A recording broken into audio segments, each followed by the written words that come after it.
untuk datang beribadah di hadapan Tuhan. Haleluya.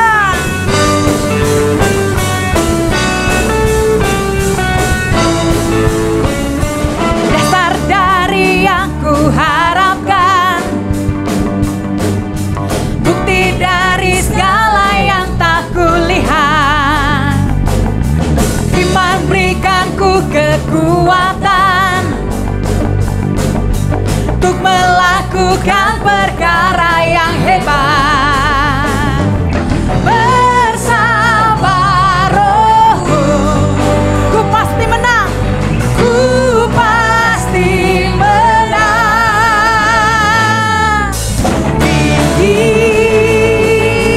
namamu dipuji, hormat kemuliaan.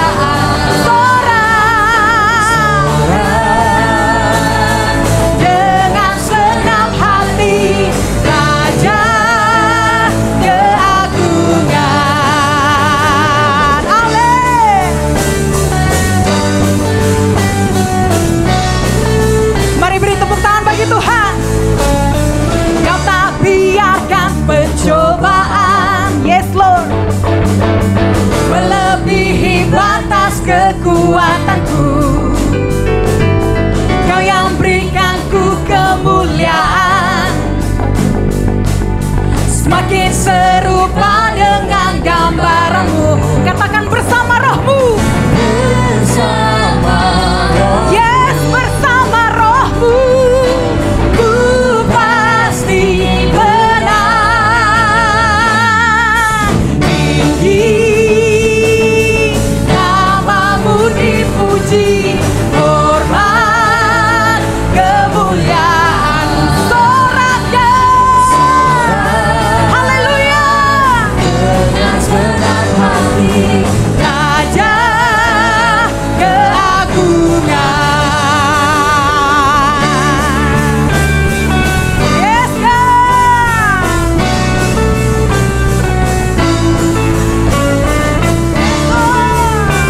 Terima kasih Tuhan. Mari sama-sama kita katakan tinggi namamu Tuhan. Yes Lord. Namamu dipuji, hormat kemuliaan. Soraklah. Yes God, haleluya. Dengan segenap hati Raja keagungan. Tinggi namamu dipuji, hormat kemuliaan. Sorak dengan segenap hati Raja keagungan. Kaulah Raja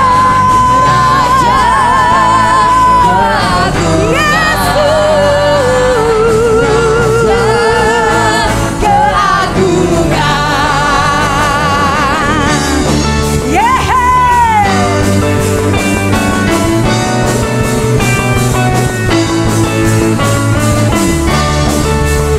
Yes, God.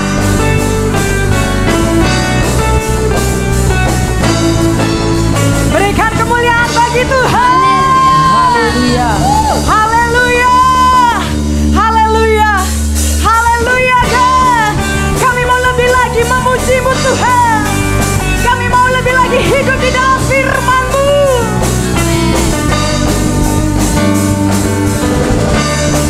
Yes Lord. Haleluya. Mari Bapak Ibu katakan, firman terangi jalanku. Firman terangi jalanku,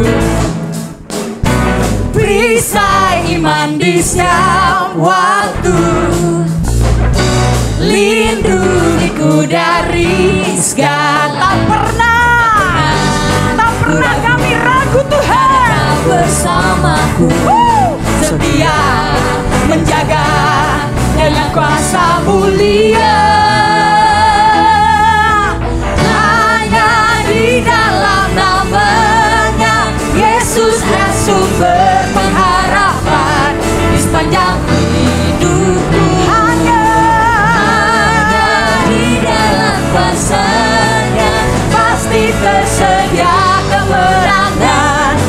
bagiku selama-lamanya.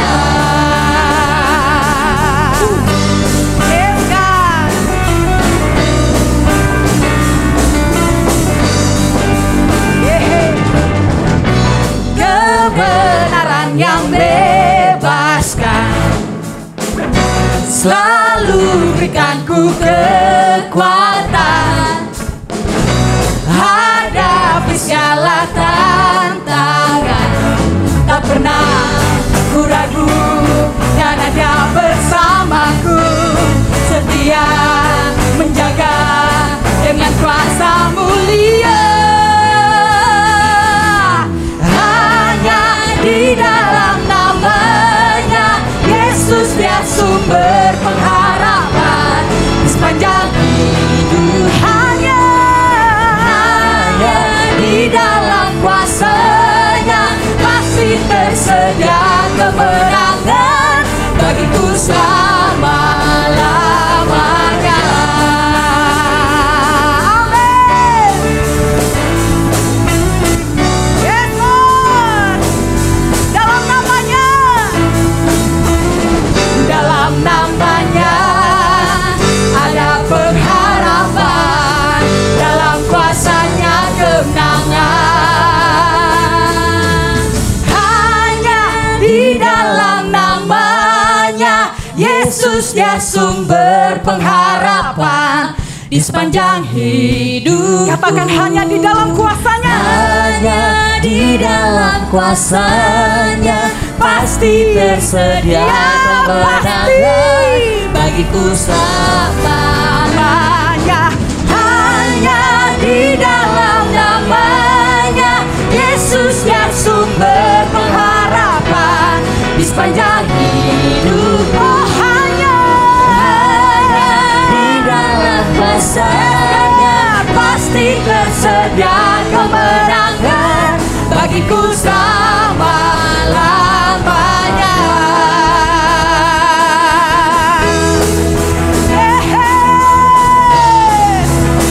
Dalam namamu Tuhan ada pengharapan. Dalam namanya ada pengharapan, dalam kuasa-Nya kemenangan. Dalam namanya yes, ada pengharapan, dalam kuasa-Nya kemenangan. Haleluya. Haleluya. Haleluya Tuhan. Yes God. Dalam nama Yesus ada pengharapan, dalam kuasa-Nya ada kemenangan. Dan hidup kami Tuhan adalah hidup oleh karena percaya. Hidup kami Tuhan hidup oleh karena apa yang Tuhan katakan tentang hidup kami. Terima kasih Tuhan. Terima kasih Yesus. Bagimu tiada yang mustahil Tuhan.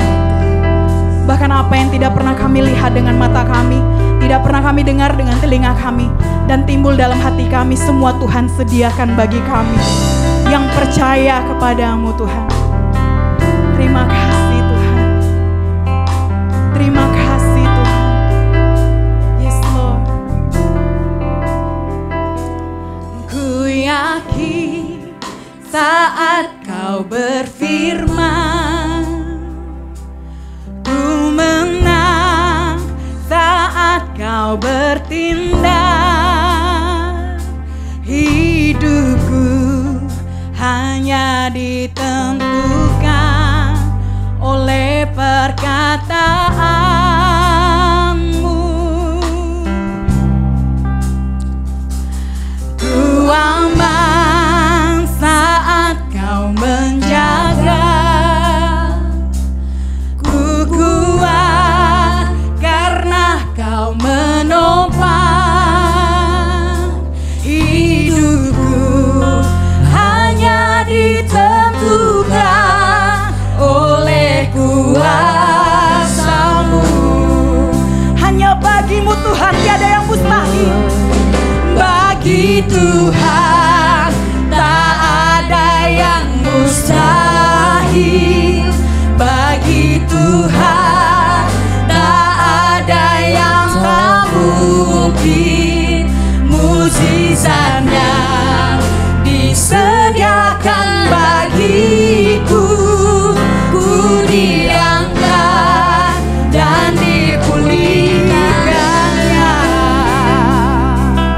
Terima kasih Yesus, terima kasih Tuhan.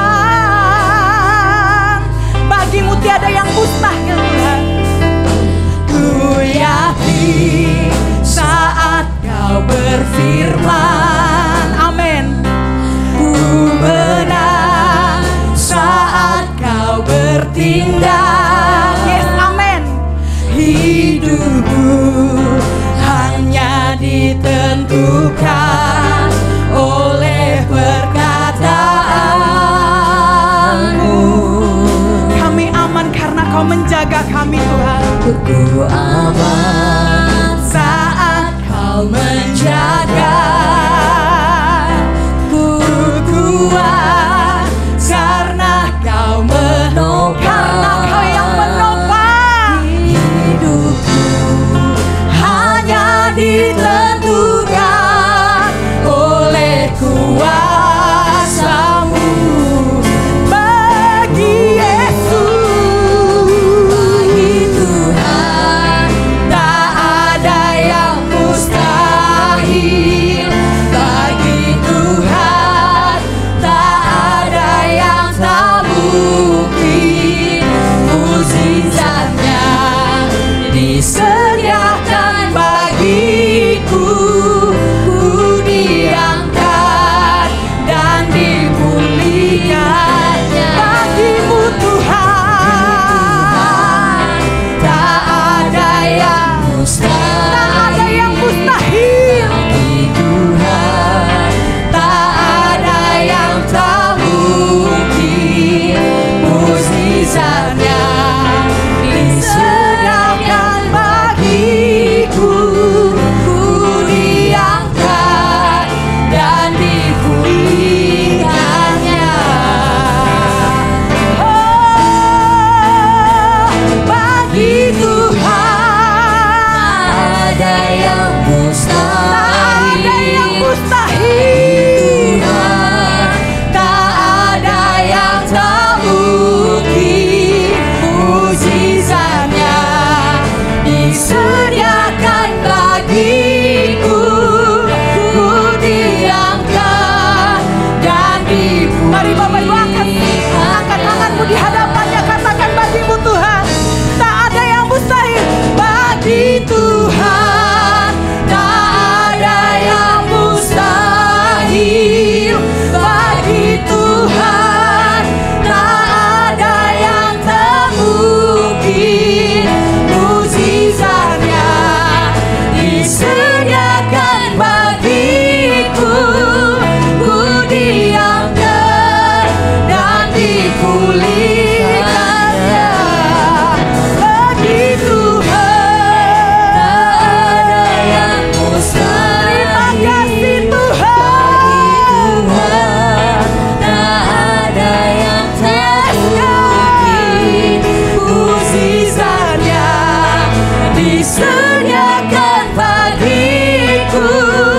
Ku diangkat dan dipulihkannya. Katakan mujizatnya disediakan bagi. Mujizatnya, mujizatnya disediakan bagiku. Mujizatnya disediakan bagiku. Ku diangkat dan dipulihkannya.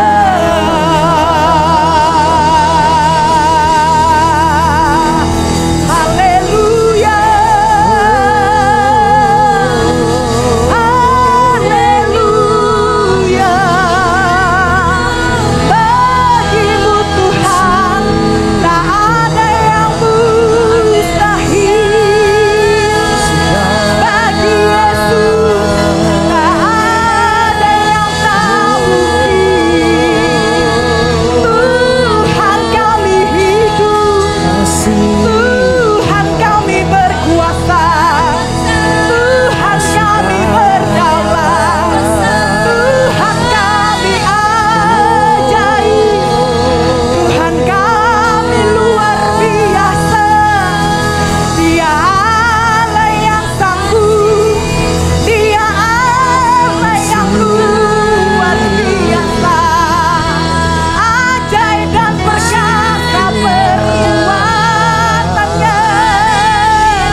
Hidup kami ditentukan oleh apa yang kata Tuhan di dalam hidup kami.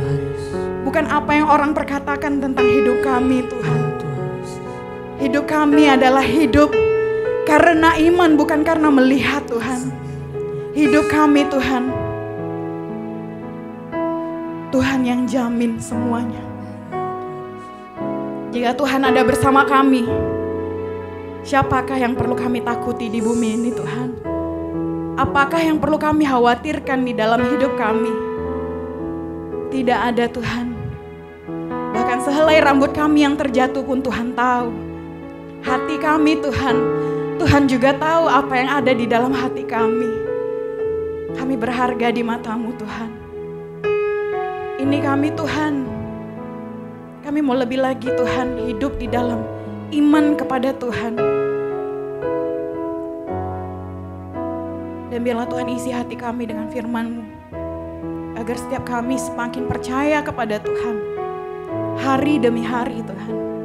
Terima kasih Bapa, dalam nama Yesus Kristus. Amin. Selamat hari Minggu, selamat bertemu kembali di dalam ibadah online ini. Dimanapun Bapak, Ibu, dan Saudara-saudari semua berada dan mengikuti ibadah ini, saya berdoa biarlah hadirat Tuhan dan damai sejahtera yang datang dari Tuhan memenuhi hati dan pikiran kita semua. Nah, sebelum kita mendengar pesan Tuhan yang akan saya sampaikan pada hari ini, terlebih dahulu saya mengajak kita semua untuk menyatukan hati dan berdoa terlebih dahulu. Marilah kita berdoa. Tuhan Yesus, terima kasih untuk kasih dan pemeliharaan-Mu dalam kehidupan kami semua, sehingga kami semua boleh ada kembali di minggu yang keempat di bulan Juli ini. Sebentar kami akan menerima firman-Mu, tolonglah kami semua untuk boleh mengerti apa yang Engkau mau kami dengar pada saat ini. Roh Kudus tolong saya untuk dapat menyampaikannya dengan baik. Dalam nama Tuhan Yesus kami sudah berdoa. Amin. Masih dalam tema bulan ini, yaitu spiritual journey atau perjalanan rohani. Sejak dari minggu pertama sampai minggu yang ketiga dari bulan ini, kita belajar bahwa hidup sebagai seorang murid Yesus atau pengikut Yesus adalah hidup di dalam sebuah perjalanan rohani. Perjalanan rohani ini adalah sebuah realitas atau sebuah kenyataan yang harus kita alami dalam kehidupan kita. Yesus tidak hanya datang untuk menyelamatkan kita dan stop sampai di situ, tetapi Yesus ingin membawa kita berjalan bersamanya setiap waktu sampai kepada akhir kehidupan kita. Di dalam Markus pasal 4 ayat 35 sampai ayatnya yang ke-41 yang sudah kita dengar pada bulan ini, memberitahu kita ada 5 fase atau 5 kenyataan yang harus kita lewati dalam perjalanan rohani kita bersama Yesus. Dan kelima kenyataan tersebut adalah, yang pertama adalah mendengar suara Tuhan. Untuk memulai suatu perjalanan rohani bersama dengan Tuhan, pertama-tama kita harus terlebih dahulu mendengar suara Tuhan, atau Tuhan berbicara kepada kita. Fase yang kedua atau langkah yang kedua adalah mengikuti suara Tuhan yang sudah kita dengarkan tadi.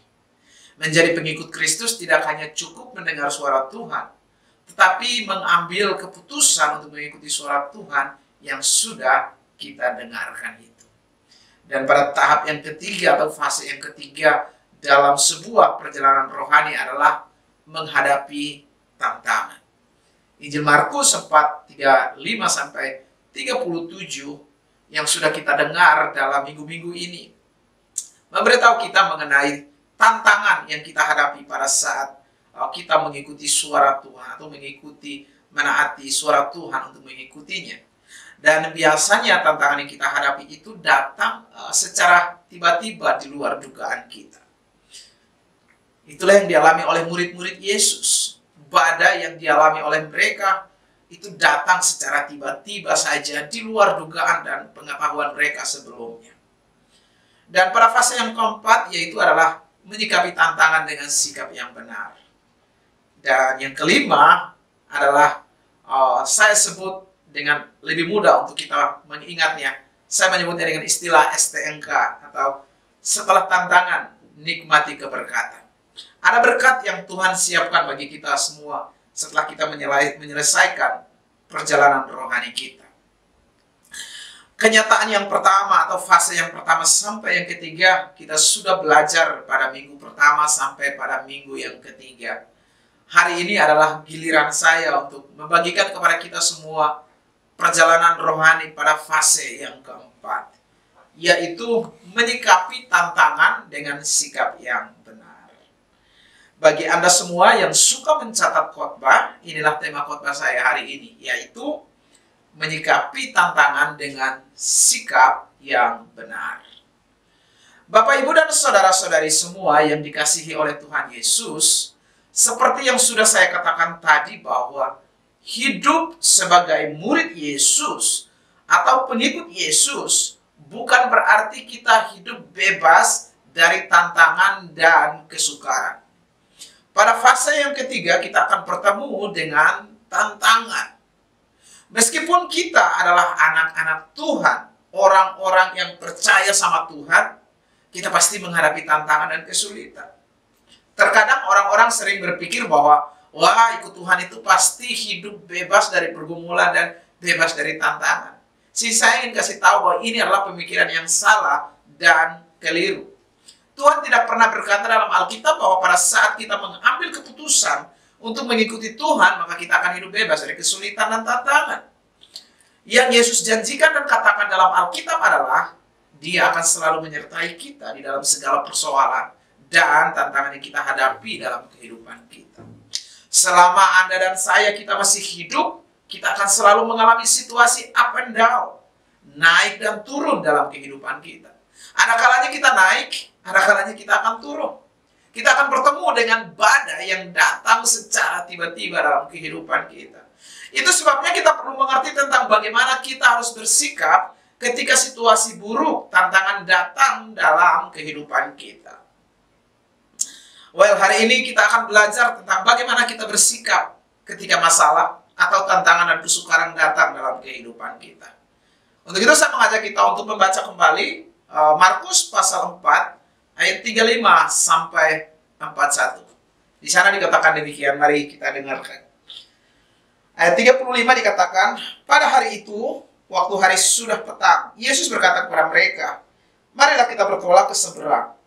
Mereka meninggalkan orang banyak itu lalu bertolak dan membawa Yesus beserta dengan mereka dalam perahu, di mana Yesus telah duduk dan perahu-perahu lain juga menyertai Dia. Lalu mengamuklah taufan yang sangat dahsyat dan ombak menyembur masuk ke dalam perahu, sehingga perahu itu mulai penuh dengan air. Pada waktu itu Yesus sedang tidur di buritan di sebuah tilam. Maka murid-muridnya membangunkan Dia dan berkata kepadanya, Guru, engkau tidak peduli kalau kita binasa? Ia pun bangun menghardik angin itu dan berkata kepada danau itu, diam, tenanglah.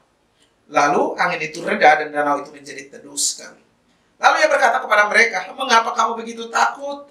Mengapa kamu tidak percaya? Mereka menjadi sangat takut dan berkata seorang kepada yang lain, siapa gerangan orang ini sehingga angin dan danau pun taat kepadanya? Saudara-saudari sekalian, sering kita menghadapi kesulitan dan persoalan dalam hidup kita. Itu bukan karena kita berbuat salah atau berbuat dosa, sehingga Tuhan menghukum dan menegur kita. Iya, ada kalanya memang benar, ada kalanya Tuhan menegur orang dengan kesukaran dan penderitaan, seperti sakit penyakit, kemiskinan, terlilit utang, itu karena dosa dan kesalahan.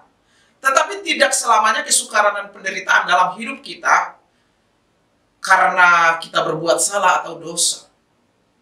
Meskipun kita tidak melakukan dosa dan salah, kita tetap mengalami yang namanya kesukaran dan penderitaan dalam kehidupan kita. Hal semacam itulah yang dialami oleh seorang tokoh dalam Alkitab yang bernama Ayub. Alkitab menuliskan dan memberitahu kita bahwa Ayub itu adalah orang yang sangat saleh, jujur. Ia takut akan Allah dan menjauhi kejahatan. Tetapi Alkitab juga memberitahu kita bahwa suatu kali Ayub mengalami penderitaan yang sangat besar dalam hidupnya. Ia kehilangan semua hartanya, anak-anaknya semua meninggal dalam satu hari. Dan istrinya pun pergi meninggalkannya. Saya tidak habis membayangkan penderitaan yang dialami oleh Ayub ini, dan ini tentu sangat menyakitkan. Nah, dalam kisah yang baru saja kita baca tadi di dalam Markus pasal 4 ayat 35 sampai 41 itu, memberitahu kita bahwa murid-murid Yesus itu mengalami badai bukan karena dosa dan kesalahan yang mereka buat. Murid-murid melakukan hal yang benar. Mereka taat sama perintah Yesus untuk menyeberangi danau Galilea. Markus pasal 4 ayat 35 dan 36 menuliskan bahwa Yesus yang mengajak mereka. Dan mereka menaati ajakan Yesus ini. Pelajaran apa yang kita dapatkan dari sini? Yang kita dapatkan adalah menaati dan mengikuti suara Tuhan bukan berarti kita hidup bebas dari tantangan dan kesukaran. Izinkan saya mengulangi kalimat ini. Menaati dan mengikuti suara Tuhan bukan berarti kita hidup bebas dari tantangan dan kesukaran. Walaupun kita mendengar firman Tuhan dengan jelas, hidup sesuai firman Tuhan, kita akan bertemu dengan kesukaran dan tantangan. Akan ada saatnya di mana kita akan menghadapi tantangan dan kesukaran, sebagaimana yang dialami oleh para murid-murid ini. Itulah kenyataan dari perjalanan rohani kita bersama Yesus. Pada saat kita mulai memutuskan mengikuti Yesus, akan ada fase up and down dalam kehidupan kita. Akan ada masa kesukaran dan penderitaan dalam kehidupan kita. Nah, tentu sekarang kita mulai bertanya-tanya, mengapa sih Tuhan izinkan murid-murid menghadapi badai semacam itu? Apakah Tuhan ingin bercanda dengan murid-murid? Apakah Tuhan ingin ngeprank Petrus dan teman-temannya? Saya rasa tidak. Yesus tidak sedang bercanda di sini. Yesus tidak sedang ngeprank mereka. Bapak, Ibu, dan saudara-saudari dengarkan. Jika Tuhan izinkan kita menghadapi badai, tentu ada maksud dan tujuan Tuhan di balik semua itu. Dari kisah ini kita dapat mempelajari bahwa pertama, tujuan Tuhan mengizinkan badai dan persoalan datang dalam hidup kita adalah untuk menguji iman kita. Hal itu dapat kita lihat di dalam Markus 4 ayat 40, khususnya pada kalimat terakhir dari pertanyaan Yesus kepada para murid, yaitu, mengapa kamu tidak percaya? Dengan kata lain, Yesus ingin memberitahu murid-murid bahwa di manakah imanmu? Di mana iman kalian pada saat menghadapi badai seperti ini? Yesus ingin mengetahui iman dari para murid. Itu alasan mengapa Tuhan izinkan mereka menghadapi badai. Bapak, Ibu, dan saudara-saudari sekalian, ada kalanya Tuhan mengizinkan kita menghadapi badai untuk menguji iman kita. Yesus ingin melihat apakah kita beriman atau tidak. Yesus ingin berkata kepada Anda dan saya, hei, di mana imanmu? Di mana kepercayaanmu?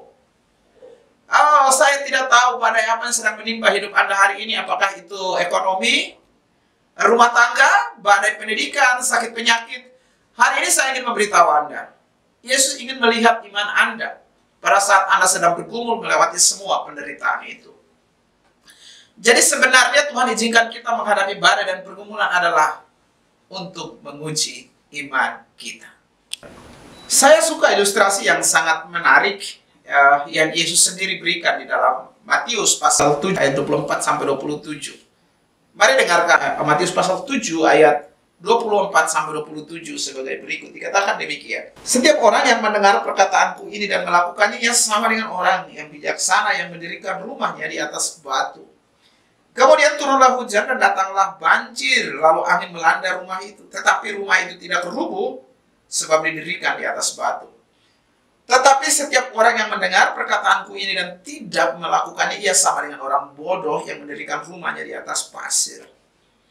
Kemudian turunlah hujan dan datanglah banjir, lalu angin melanda rumah itu, sehingga rubuhlah rumah itu dan hebatlah kerusakannya.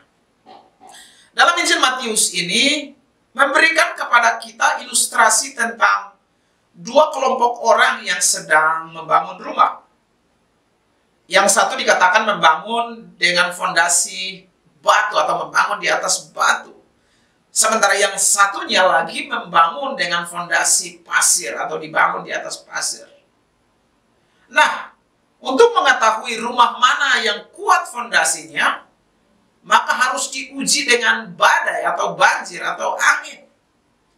Ketika datang badai, angin, banjir, kita akan segera tahu rumah mana yang berdiri dengan fondasi batu dan pasir.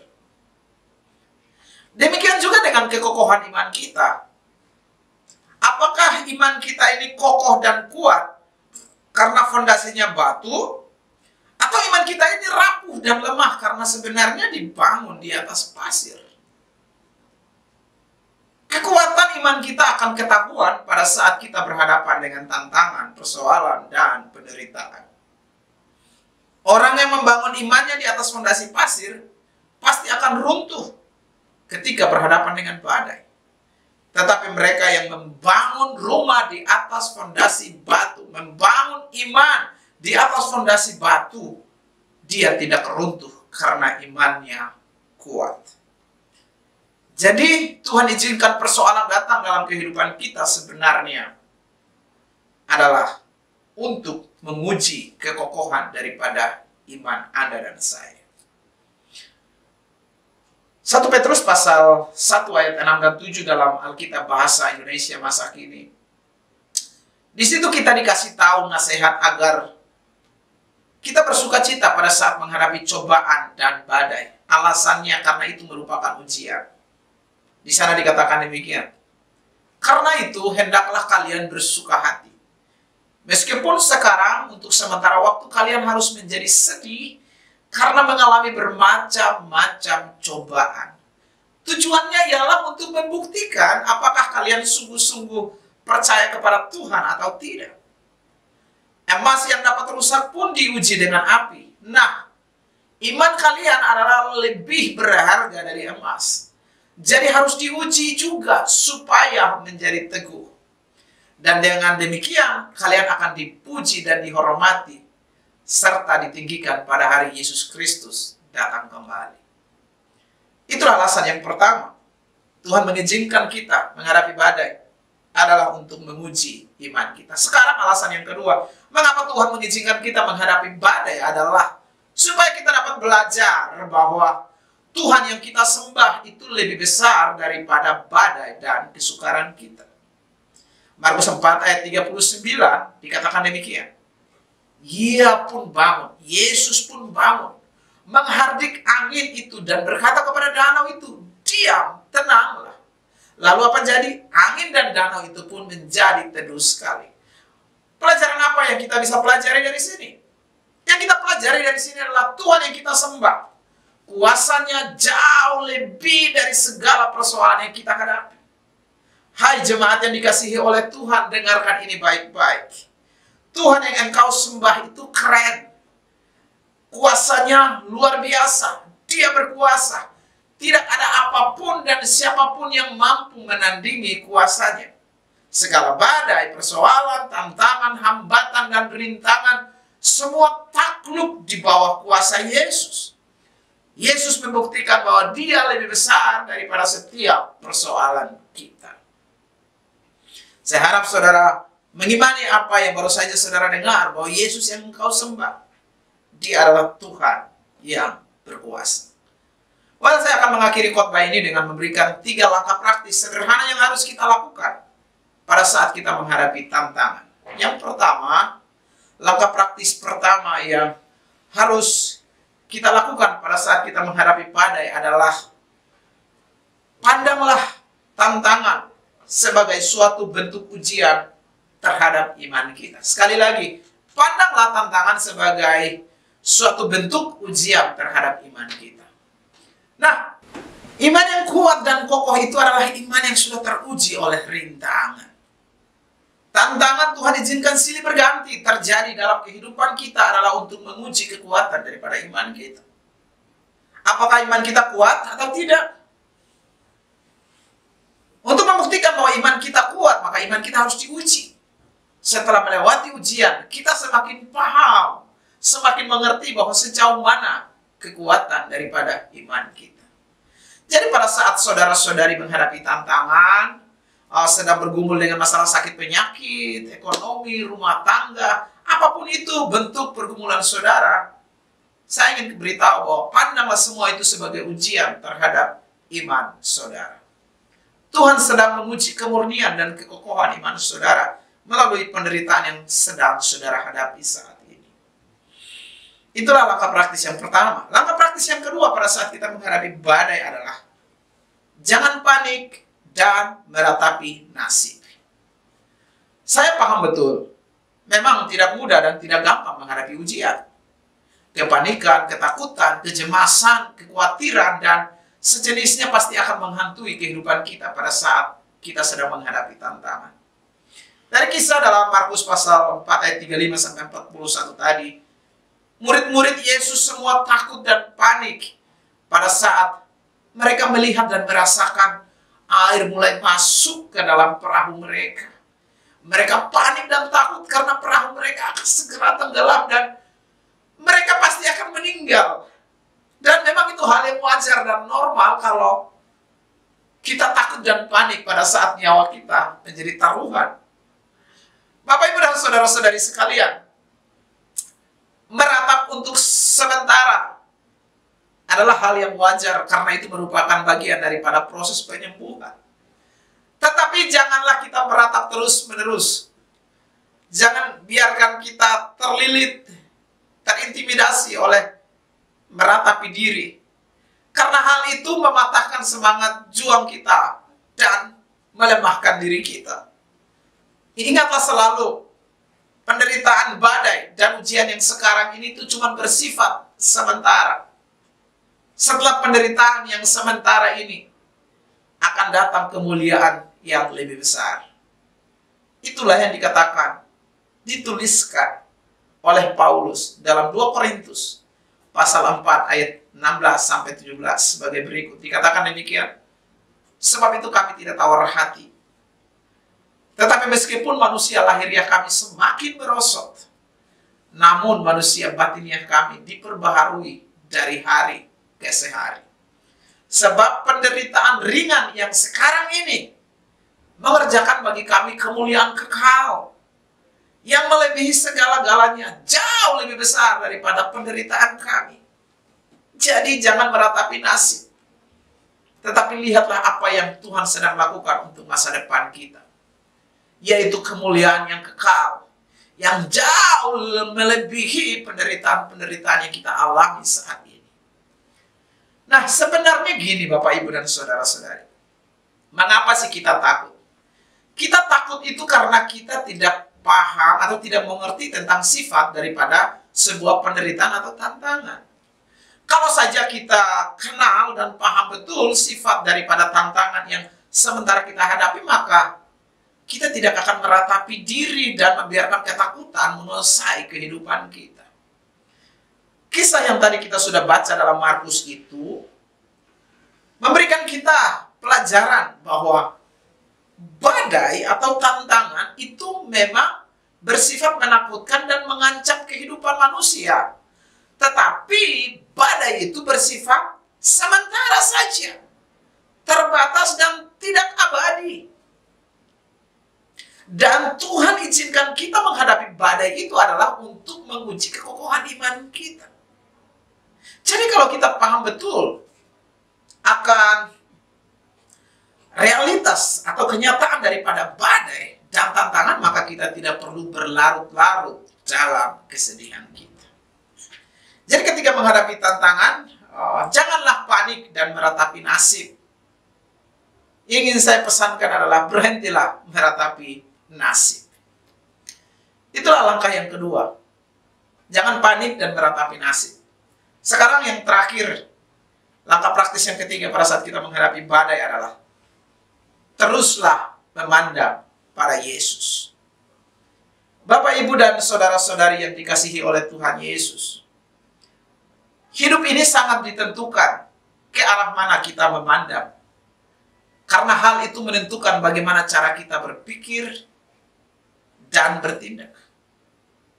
Jika kita hanya fokus kepada tantangan dan persoalan yang menakutkan itu, yang besar itu, maka kita akan ditindas dan diintimidasi oleh ketakutan.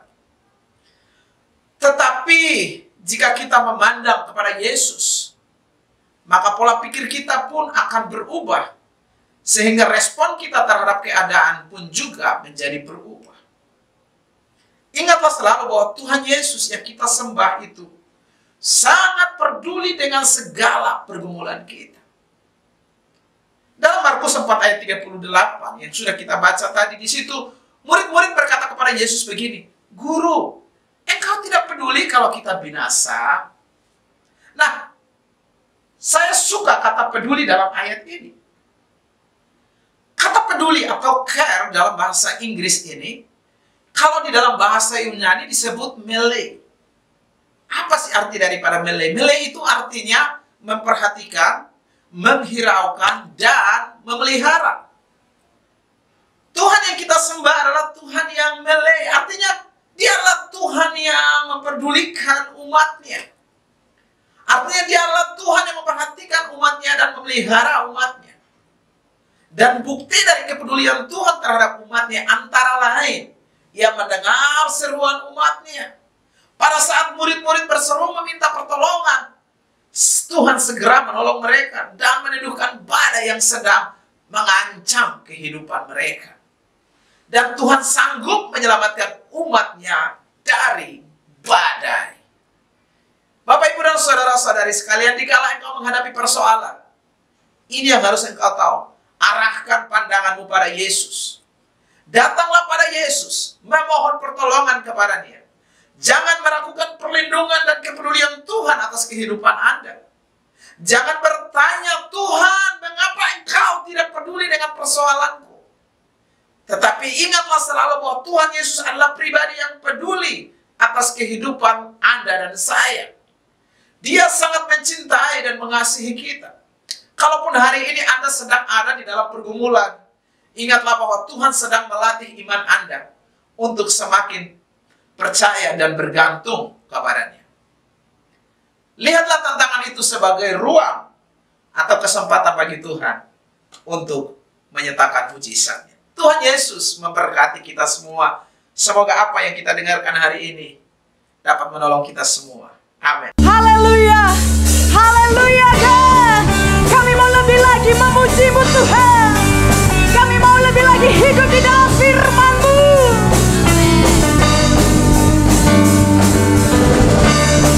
Yes Lord, haleluya.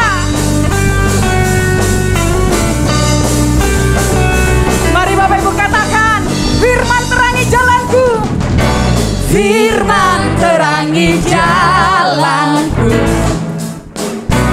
Perisai iman di setiap waktu.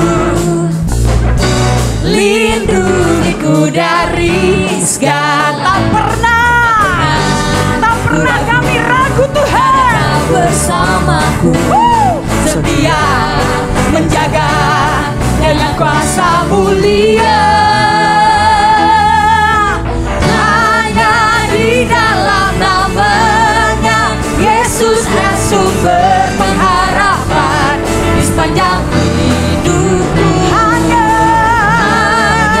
di dalam kuasa-Nya pasti tersedia kemenangan bagiku selama-lamanya.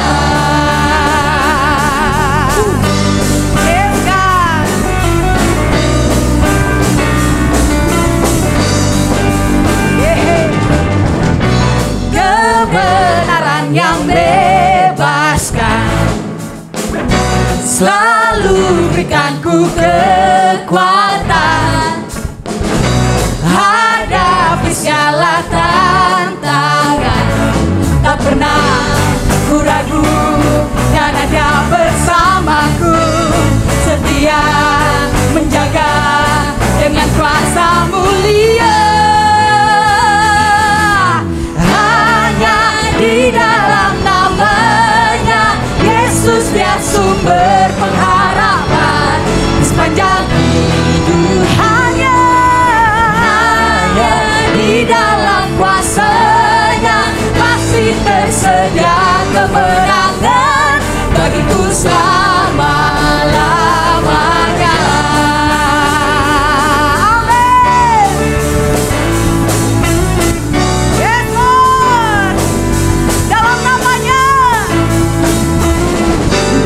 Namanya ada pengharapan, dalam kuasa-Nya kemenangan.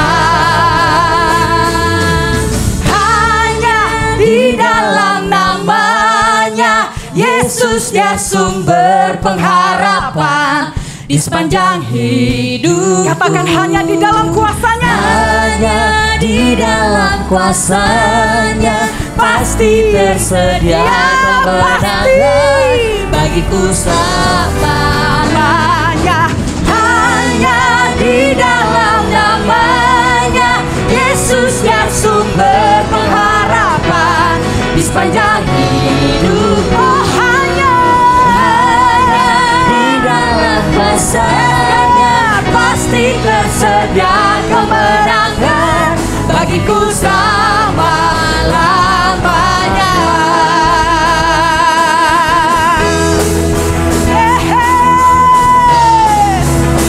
Dalam namamu Tuhan ada pengharapan. Dalam namanya ada pengharapan. Dalam kuasanya kemenangan. Dalam namamu, dalam namanya yes, ada pengharapan. Dalam kuasanya kemenangan. Haleluya. Haleluya. Haleluya Tuhan. Yes God. Mari kita berdoa. Tuhan, saya sudah selesai menyampaikan firman-Mu. Roh Kudus terus berbicara kepada umat-Mu. Tolonglah kami semua untuk hidup berdasarkan firman Tuhan yang kami dengar pada saat ini. Ketika bertemu dengan badai, kami tahu bahwa itu sedang menguji iman kami. Dan tolonglah kami untuk tidak panik, tidak mengizinkan ketakutan menguasai kami. Dan mampukan kami untuk terus memandang kepada Yesus. Kami tahu bahwa hidup kami di dunia ini cuma sebentar. Tuhan punya rencana yang besar atas kehidupan dan masa depan kami yang jauh lebih indah daripada penderitaan yang sedang kami alami saat ini. Angkat segala beban pergumulan daripada umat. Berilah mereka pengharapan iman di tengah-tengah segala kesukaran yang sedang mereka lewati. Terima kasih Tuhan Yesus, kami bersyukur buat firman Tuhan yang boleh datang kepada kami saat ini. Mari angkat tangan kita Bapak Ibu dan saudara-saudari sekalian. Terimalah berkat daripada Allah Bapa, kasih daripada Yesus Kristus, dan penyertaan daripada Roh Kudus dimanapun engkau berada, kemanapun engkau pergi. Kiranya engkau menjadi berkat. Semua berkat ini kita terima dalam nama Yesus Kristus Tuhan. Semua kita yang percaya katakan amin. Sampai jumpa dalam ibadah online yang akan datang. Tuhan Yesus memberkati.